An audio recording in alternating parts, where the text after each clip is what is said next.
Yo, good morning. Share ko lang to sa inyong video ko. 97 burpees sa pyro exit ng trabaho ko. Ayan, kung mapapansin mo, nagtanggal ako ng pang-itaas.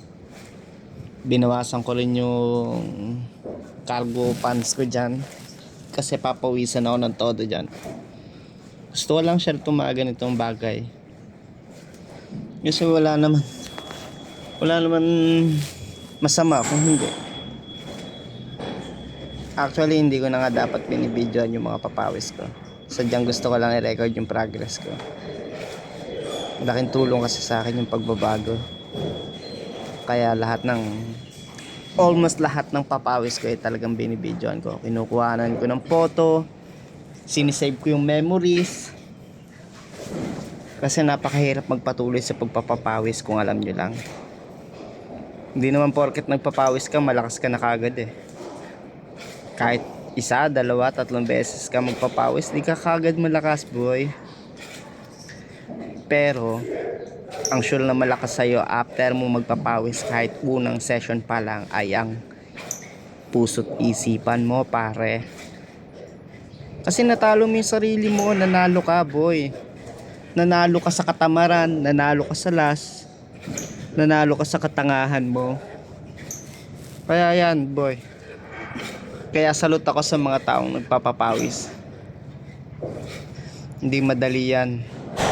Every session hindi ka kagad malakas, hindi ka kagad magaling, hindi kagad malaki ang muscle mo, hindi kagad. Actually, pagkatapos ng isang session, masakit pa katawan mo eh. At ayun yung hindrance ng iba kaya hindi sila nagpapatuloy. Pero ikaw, the moment na magpatuloy ka, natalo mo sarili mo. Ayan o, kung mapapansin mo, 100 burpees. Kano kadali yan? 97 nga lang eh. Kulang ako ng bilang dyan eh.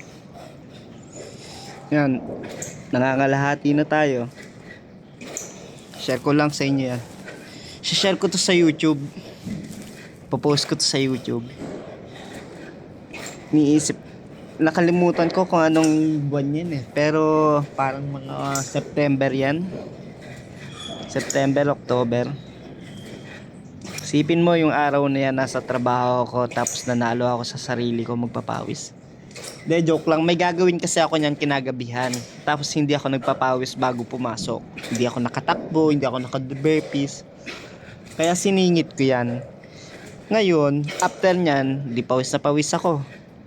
Naliligo ako sa trabaho. Meron naman kasing provided na CR para sa merong provided na shower room sa trabaho pagka gusto mo dun maligo sa trabaho. So nagdala na lang ako na extra. So talagang pinagplanuhan ko yan. Ay hindi nga pala pinagplanuhan.